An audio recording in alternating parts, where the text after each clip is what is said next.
Hi everybody, I hope you are well and thank you for watching this video. Today I want to talk to you about being contentment. And this is something that Paul wrote about whilst he was in house arrest in Rome. And that's something I spoke about in my last video. So if you've not watched that, please do take a look. And whilst Paul was under house arrest, he wrote 4 epistles. These are known as the prison epistles. He wrote Philippians, Ephesians, Colossians, and Philemon. And in Philippians, he talks about being content, which I found really interesting because mostly we talk about contentment when people are in a good place. But Paul wrote about this from a place of hardship. So we know that he meant it, and we know that it is something that he for sure has experienced in his life. And this is what he has to say about it. Philippians 4 verses 11 to 13. Not that I am speaking of being in need, for I have learnt in whatever situation I am to be content. I know how to be brought low, I know how to abound, and in every circumstance I have learnt the secret of facing plenty and hunger, abundance and need. I can do all things through him who strengthens me. So what does it mean to be content? What exactly is contentment? Contentment, or to be content, is slightly different to being happy. It is when you are constantly or continuously in a state of peace, satisfaction, and gratitude. And that is exactly where I want to be. And I'm sure you do too. I want to be that kind of stable person who is stable in my emotions and my outlook and the way I feel. I don't want to be swayed by every turn of the tide. I don't want the external circumstances to dictate how I feel today.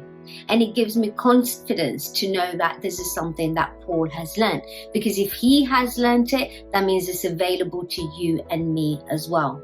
Paul says that this is a secret which he has uncovered. And I believe he shares those secrets with us through his letters and through his writings. It's for us to learn from him and apply it into our lives.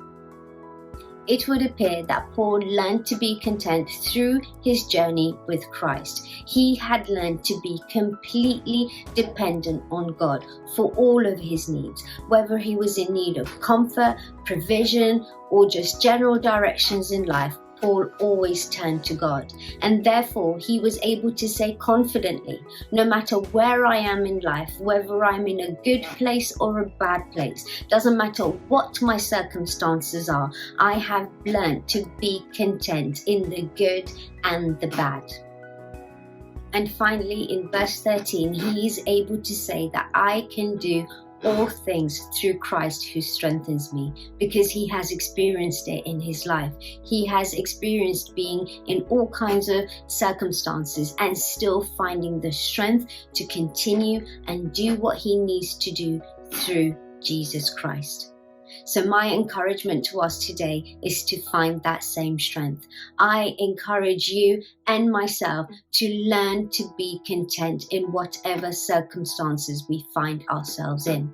Because if we're honest, the world around us is changing, and it is continuously changing. So we just don't know where we are from one day to the other. So if we are dependent on the world and the things of the world to bring us happiness, joy, peace and contentment, then that is always going to be changed day by day. Day by day, we're going to be feeling different levels of happiness and contentment.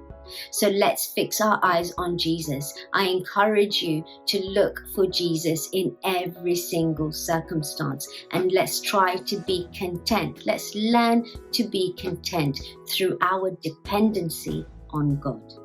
I hope that this message has been a blessing to you. I hope that you have a great day, a blessed week, and I will see you soon. Take care now. Bye.